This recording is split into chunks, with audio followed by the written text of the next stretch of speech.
Walton smart fridge presents TVS ইনসাইটে আপনাদের স্বাগত জানাচ্ছি আমি শেখ আব্দুল্লাহ।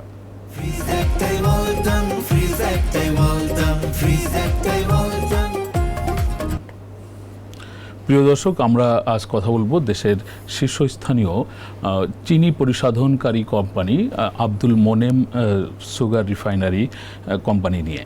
এই কোম্পানিটি তাদের এলসি খুলতে পারছে না, তার পরিপ্রেক্ষিতে বাংলাদেশ ব্যাংক অর্থ মন্ত্রণালয়ের আর্থিক প্রতিষ্ঠানের কাছে তাদের এলসি খোলার অনুমোদন চেয়েছে। এর কারণ হচ্ছে যে এই কোম্পানিটি তাদের মূল কোম্পানির খেলাফি ঋণের জামিনদার। তো খেলাফি ঋণের জামিনদার থাকলে যদি কোনো প্রতিষ্ঠান খেলাফি হয়ে যায়, যিনি জামিন থাকেন সেও কিন্তু তখন খেলাফি হয়ে যায়। এই প্রেক্ষিতে তারা এখন আর এলসি খুলতে পারছে না। এই এলসি খুলতে না পারার কারণে কোম্পানিটির বর্তমান পরিস্থিতি কী এবং দেশের চিনি সরবরাহ পরিস্থিতির উপরে কী ধরনের প্রভাব ফেলতে পারে বা তাদের মূল কোম্পানি কেন খেলাফি হয়ে পড়েছে, এই নিয়ে টিভিএসে আজ বিশেষ প্রতিবেদন প্রকাশিত হয়েছে। প্রতিবেদনটি করেছেন টিভিএসের চিফ রিপোর্টার জনাব আবুল কাশেম। আমরা তার কাছ থেকে শুনবো যে এই কোম্পানিটির আসলে সমস্যাগুলো কোথায় হয়েছে। আবুল কাশেম, আপনাকে স্বাগত জানাচ্ছি। আপনার যে স্টোরি, আপনি বলছেন যে আব্দুল মোনেম সুগার লিমিটেড বা সুগার রিফাইনারি তারা যে এলসি খুলতে পারছে না, তাদের এলসি খোলার জন্য বাংলাদেশ ব্যাংকের পক্ষ থেকে আর্থিক প্রতিষ্ঠান বিভাগের কাছে একটি প্রস্তাব করা হয়েছে যাতে তাদের এলসি খোলার অনুমোদন দেওয়া হয়। আসলে এখানে কি ঘটনাগুলো ঘটেছে যে তারা এলসি খুলতে পারছে না?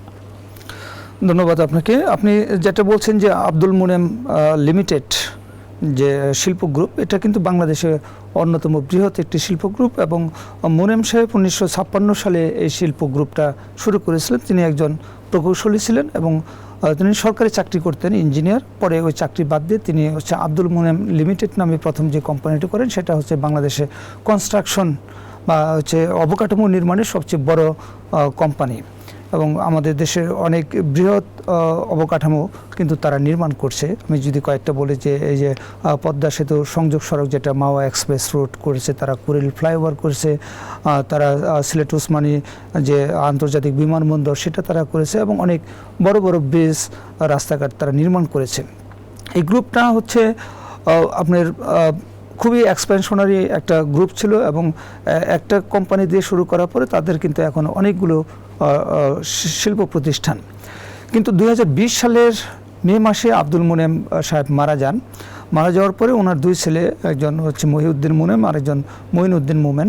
মঈনুদ্দিন মোনেম সাহেব উনি হচ্ছে আগে বিদেশে ছিলেন, পড়াশোনা করেছেন, আর তার ছোটো ছেলে যিনি মহিউদ্দিন মোনেম উনি আগে থেকে বাপের সাথে ব্যবসায় সম্পৃক্ত ছিলেন এবং 21 সাল থেকে তার বড় ছেলে মঈনুদ্দিন মোনেম এই বিজনেসের সাথে যুক্ত হয়েছেন, যিনি এখন এমডি, এবং তার একটা মেয়েও আছে।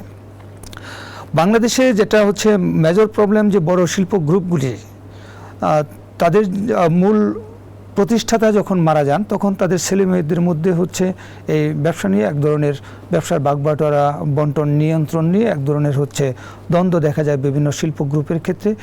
এক্ষেত্রেও সেরকম কিছুটা হয়েছে বলে আমরা জানতে পেরেছি। ফলে এই গ্রুপটা আব্দুল মোনেম সাহেব মারা যাওয়ার পরে এই গ্রুপের হচ্ছে বেশ কিছু ঋণ বিভিন্ন সময় খেলাপি হয়ে পড়ে। এর পিছনে আবার আরও কিছু কারণ আছে। যেমন আপনি জানেন যে 2024 সালে যখন ইউক্রেন রাশিয়া যুদ্ধ শুরু হলো তখন আমাদের দেশে ডলারের দাম অনেক বেড়ে গেল। কিন্তু এই আব্দুল মোনেম লিমিটেড তারা যেসব হচ্ছে সরকারের ঠিকাদারি কাজ করতেছিল, তখনকার আওয়ামী লীগ সরকার কিন্তু এই প্রজেক্টগুলোর কস্ট তারা হচ্ছে এক্সচেঞ্জ রেট অনুযায়ী আপডেট করে নাই।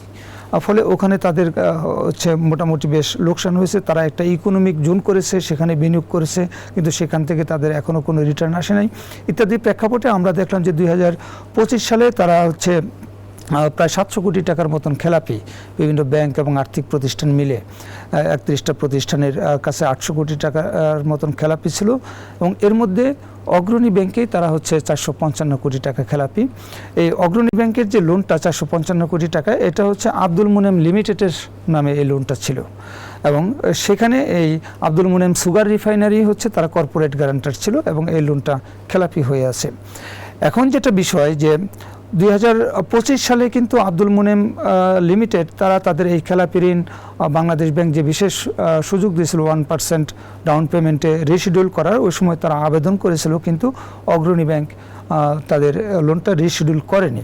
এর পেছনে যেটা কারণ যে এই যে আপনার সুগার রিফাইনারি যেটা অগ্রণী ব্যাংকের ঋণের গ্যারান্টার আব্দুল মোনেম গ্রুপ এই কোম্পানিটা আসলে বিক্রি করে দিচ্ছে আবুল খায়ের গ্রুপের কাছে। আচ্ছা, তো এখন আবুল খায়ের গ্রুপ হচ্ছে এই সুগার রিফাইনারিটা পরিচালনা করছে। তাদের চিনির উৎপাদিত চিনির নামও চেঞ্জ করে ফেলছে, এখন হলো স্টারশিপ সুগার নামে তারা এটা বাজারজাত করছে। কিন্তু এই যে কেনাবেচা, এর মধ্যে তারা অগ্রণী ব্যাংককে ইনভলভ করে নাই। অগ্রণী ব্যাংককে ইনভলভ না করার কারণে অগ্রণী ব্যাংকের এখানে যেহেতু হচ্ছে হিউজ পরিমাণ টাকা আছে, তো তারা হচ্ছে এটা নিয়ে তারা চিন্তিত যে তাহলে তাদের এই ঋণের কী হবে। হ্যাঁ, তো এই প্রেক্ষাপটে হলো যে অগ্রণী ব্যাংক তাদের এটা রিশিডিউল করেনি, বা তাদের এই ঋণ কে পরিশোধ করবে, আব্দুল মোনেম গ্রুপ পরিশোধ করবে নাকি আবুল খায়ের পরিশোধ করবে ইত্যাদি। তো ফলে তারা হচ্ছে এখন এলসিও খুলতে পারছে না। এদিকে আপনি জানেন যে 2024 5 আগস্ট পরবর্তী এস আলম গ্রুপ, যারা বাংলাদেশের সুগার এবং হচ্ছে এসে এডিবল অয়েলে একটা শীর্ষস্থানীয় প্রতিষ্ঠান ছিল, তাদের কোম্পানিগুলো এখন বন্ধ। ফলে সব দিক মিলে তারা হচ্ছে বাংলাদেশ ব্যাংকের কাছে আবেদন করছে যে প্রথমত হলো আব্দুল মোনেম সুগার রিফাইনারির তাদের বিভিন্ন বিদেশি কোম্পানির সাথে চুক্তি আছে যে তারা র সুগার বাংলাদেশকে তাদের কাছে এক্সপোর্ট করবে, এবং বিভিন্ন সময় অনুযায়ী যে এই সময়ে আব্দুল মোনেম সুগার লিমিটেড এই পরিমাণ র সুগার বিভিন্ন দেশ থেকে আনবে। তো তারা আবেদনে লিখছে যে যদি এখন এই এলসি খুলতে না পারে, তাহলে এই যে আন্তর্জাতিক যেসব চুক্তি আছে বিভিন্ন কোম্পানির সাথে, তাতে তাদের দৈনিক হচ্ছে আপনার জরিমানা দিতে হবে $23,000। এই অপরিশোধিত চিনিগুলো যদি তারা ওই চুক্তি করা কোম্পানি থেকে আমদানি না করতে পারে, তাহলে তাদের দৈনিক $23,000 করে ক্ষতিপূরণ দিতে হবে। প্লাস হলো যে এখন যেহেতু এস আলমের কোম্পানি বন্ধ, দেশে হচ্ছে তারাও যদি উৎপাদন না করতে পারে, তাহলে দেশে চিনির সংকট দেখা দিতে পারে। আমরা আরেকটা শীর্ষস্থানীয় প্রতিষ্ঠান সিটি গ্রুপের কথা শুনছি যে তাদেরও নানান রকমের সংকট সৃষ্টি হয়েছে। জি, তারাও তো সুগার বাজারে সরবরাহ করে থাকে। সেক্ষেত্রে তো বাজারে যদি এরকম বড় বড় প্রতিষ্ঠানগুলো, আপনি বলছেন এস আলম, তারপরে সিটি গ্রুপ, এরা যদি না দিতে পারে, পাশাপাশি যদি মোনেম লিমিটেড থেকেও যদি সুগার না আসে, তাহলে বাংলাদেশের সুগারের বাজারে তো এক ধরনের অস্থিরতাও তৈরি হচ্ছে। হ্যাঁ, সেই আশঙ্কার প্রেক্ষাপটে বাংলাদেশ ব্যাংক তাদেরকে হচ্ছে 100% মার্জিনে এলসি খোলার একটা সুযোগ দিতে আগ্রহী। আপনি জানেন যে এই সুযোগটা দিতে হলে সরকারের সম্মতি লাগে। সরকারের পক্ষে হচ্ছে তারা হলো আর্থিক প্রতিষ্ঠান বিভাগের কাছে হচ্ছে এনওসি চাইছে বাংলাদেশ ব্যাংক। আর্থিক প্রতিষ্ঠান বিভাগ এই সম্মতিটা দিলে তাদেরকে হচ্ছে একটা গেজেট নোটিফিকেশনের মাধ্যমে এই সুবিধাটা দেওয়া হবে। এই ধরনের সম্মতি কি এর আগে কোনো প্রতিষ্ঠান সরকারের কাছ থেকে পেয়েছে, আপনি জানেন কিছু? জি, এই ধরনের সম্মতি হচ্ছে বিভিন্ন সময় বিভিন্ন প্রতিষ্ঠান পেয়ে আসছে। আপনি জানেন যে আমরাই একটা নিউজ করেছিলাম যে যখন হচ্ছে নগদকে হলো ডিজিটাল ব্যাংকিংয়ের লাইসেন্স দেওয়া হলো, তো সেখানে হচ্ছে আপনার ব্যাংক কোম্পানি আইন অনুযায়ী একটা প্রতিষ্ঠান এককভাবে বা যৌথভাবে হলো 10% বেশি শেয়ারের মালিক হতে পারে না। কিন্তু যখন নগদকে দেওয়া হলো, তখন হচ্ছে একটা পার্টিকুলার প্রতিষ্ঠানকে 49% শেয়ার দেওয়া হয়েছিল, এবং আরও অনেকেই হচ্ছে আপনার 10%-এর উপর শেয়ার দেওয়া হয়েছিল। সেটাও হচ্ছে এই অর্থ মন্ত্রণালয়ের সম্মতিক্রমে বাংলাদেশ ব্যাংক বিশেষ ব্যবস্থা দিয়েছিল। তাদের সেখানে যুক্তি ছিল যে ডিজিটাল ব্যাংকিং ব্যবস্থা যেহেতু বাংলাদেশে নতুন এবং এখানে অনেক উন্নত প্রযুক্তি দরকার, তারপরে হচ্ছে দক্ষ জনবল দরকার, সেই কারণে হচ্ছে যে বিদেশি কোম্পানিকে যদি বেশি শেয়ার না দেওয়া যায়, তাহলে তারা হচ্ছে এখানে এই পরিমাণ ইনভেস্ট করবে না, প্রযুক্তি আনবে না, এসব যুক্তি ধরে তারা এটা দিয়েছিল। এখন সম্প্রতি আমরা দেখছি যে এই যে বেক্সিমকো গ্রুপ, আপনি জানেন যে ব্যাংক কোম্পানি আইনে এরকম আছে যে কোনো শিল্প গ্রুপের একটা প্রতিষ্ঠান যদি খেলাপি হয়ে যায়, তাহলে অন্যান্য সকল প্রতিষ্ঠানকে খেলাপি হিসেবে চিহ্নিত করা হবে। আপনি জানেন যে বেক্সিমকো টেক্সটাইল লিমিটেড তারা হচ্ছে খেলাপি, এবং কিন্তু এই কারণে হচ্ছে যে শাইনপুকুর সিরামিক্স তারা হচ্ছে এলসি খুলতে পারছিল না। বাংলাদেশ ব্যাংক তাদেরকেও এই সুযোগটা দিয়েছে, তারা এখন 100% মার্জিন রেখে তারা এলসি খুলতে পারছে। আপনার কাছে আমার শেষ কোশ্চেন, সেটি হচ্ছে যে আপনি শুরুতে বলছিলেন যে বাংলাদেশে উদ্যোক্তা যিনি কোনো বড় বড় প্রতিষ্ঠানের বা বড় শিল্প গ্রুপের, তার অনুপস্থিতিতে অথবা সে যদি না থাকেন, উনি মারা যান, তারপরে সেকেন্ড জেনারেশন যারা, তারা এই কোম্পানির ভাগবাটোরা করতে গিয়ে অনেক সময় বাংলাদেশে বিভিন্ন কোম্পানি ভালোভাবে রান করতে পারছে না। এবং আপনি এই মুহূর্তেই বলছেন যে আব্দুল মোনেম লিমিটেড, তাদের ক্ষেত্রেও এইরকম এক ধরনের প্রভাব পড়েছে প্রতিষ্ঠাতা না থাকার কারণে। বাংলাদেশে আসলে এই সমস্যা কেন হচ্ছে? এখানে কি সেকেন্ড জেনারেশনের ব্যবসার বোঝাশোনার কোনো ঘাটতি আছে বলে মনে করেন, নাকি সেকেন্ড জেনারেশনের সঙ্গে এই বাজার বা এই যে যারা অর্থায়নকারী প্রতিষ্ঠান এদের কোনো গ্যাপ আছে? না, এটা আসলে একটা বাংলাদেশের মানুষের একটা হচ্ছে বৈশিষ্ট্যই। আমরা দেখছি যে গ্রামের দরিদ্র ফ্যামিলি, সেখানেও হচ্ছে যে বাপ জীবিত থাকা অবস্থায় তার সন্তানদের মধ্যে তার যেটুকুই জমি জমা আছে বা বাড়ি ঘর আছে সেটা হচ্ছে উনি বন্টন করে দিয়ে যান না।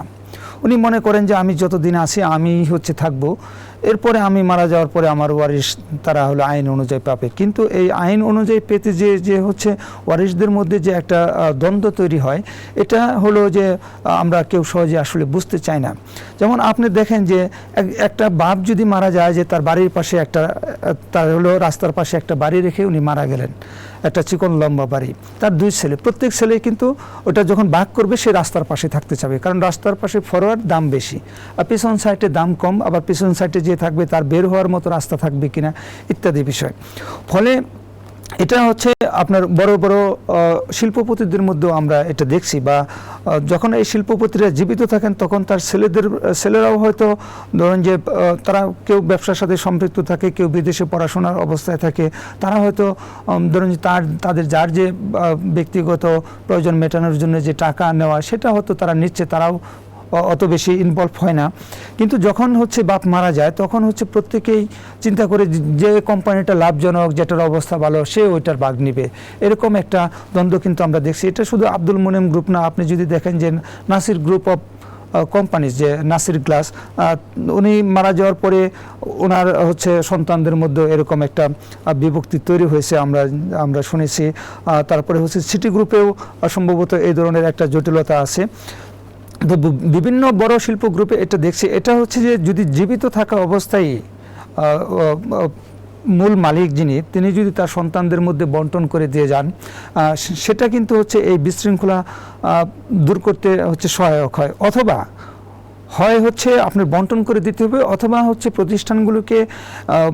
প্রতিষ্ঠানগুলোর কমপ্লায়েন্স, কর্পোরেট কমপ্লায়েন্স এমনভাবে গড়ে তুলতে হবে যে এটার কে মালিক সেটা কোনো বিষয় না, প্রতিষ্ঠানের মতো চলবে, মালিক হচ্ছে যে কোম্পানির ডিভিডেন্ড পাবে। যেমন আপনি যদি দেখেন যে স্কয়ার গ্রুপ, এত বড় একটা গ্রুপ, স্যামসন এস চৌধুরী সাহেব মারা গেছেন, কিন্তু তার ছেলেদের মধ্যে কিন্তু এই বিরোধটা নেই। কারণ হলো যে সেখানে হচ্ছে আপনার কর্পোরেট কালচারটা, কমপ্লায়েন্স তৈরি হয়ে গেছে, কোম্পানির মতো চলছে, ছেলেরা বিভিন্ন কোম্পানির দায়িত্বে আছেন, কিন্তু প্রফিট শেয়ারিংটা কিন্তু যার মতন করে হচ্ছে। আমরা দেখছি যে বসুন্ধরা শিল্প গ্রুপ, বসুন্ধরা চেয়ারম্যান তিনি তার ছেলেদের মধ্যে বিভিন্ন কোম্পানি কিন্তু বন্টন করে দিয়েছেন, এবং বসুন্ধরা চেয়ারম্যানের হাতে সম্ভবত শুধু তার ল্যান্ড প্রজেক্টটা রয়েছে, বাকিগুলোতে তিনি তার ছেলেদের মধ্যে বন্টন করে দিয়েছেন। এটা আসলে আমি যেটা পার্সোনালি মনে করি যে যদি কোনো পরিবারে এমন হয় যে তার সন্তানদের মধ্যে আন্তরিকতা কম বা হচ্ছে, তাহলে হলো প্রত্যেকটা বাবা বা মায়ের উচিত যে তারা জীবিত থাকা অবস্থায় এক একজন সন্তানকে এক একটা দায়িত্ব বুঝিয়ে দেওয়া, এবং তারা মৃত্যুর পরে যাতে কোম্পানিগুলো ভালো মতন চলতে পারে সেই জন্য কর্পোরেট কমপ্লায়েন্সটা এনশিওর করা। ধন্যবাদ আবুল কাশেম আপনাকে। প্রিয় দর্শক, এতক্ষণ ধরে আমরা শুনছিলাম কি ঘটনার প্রেক্ষিতে আব্দুল মোনেম সুগার রিফাইনারির এলসি খোলার জন্য সরকারের কাছে অনুমোদন চাওয়া হচ্ছে। সবশেষ আমরা যেটা বুঝতে পারলাম যে আসলে পারিবারিক দ্বন্দ্ব বা ব্যবস্থাপনার সংকটের কারণেই এই প্রতিষ্ঠানটি খেলাফি হয়ে পড়েছে, এবং যার প্রভাব পড়ছে এই চিনি উৎপাদনে, এবং সর্বশেষ সেটি বাজারকেও প্রভাবিত করার একটি আশঙ্কা তৈরি হয়েছে। আমরা আসলে সর্বশেষ আবুল কাশেমের বক্তব্য থেকেই কথা বলতে চাই যে দেশ এগোচ্ছে, আমাদের প্রতিষ্ঠানগুলোকে এগোতে হবে। যারা উদ্যোক্তা, আমাদের প্রত্যাশা তাদের কাছে যে প্রত্যেকটি প্রতিষ্ঠান যাতে কমপ্লায়েন্স অনুযায়ী তৈরি করা হয়, যাতে কোনো ব্যক্তির উপরে প্রতিষ্ঠান নির্ভর না করে।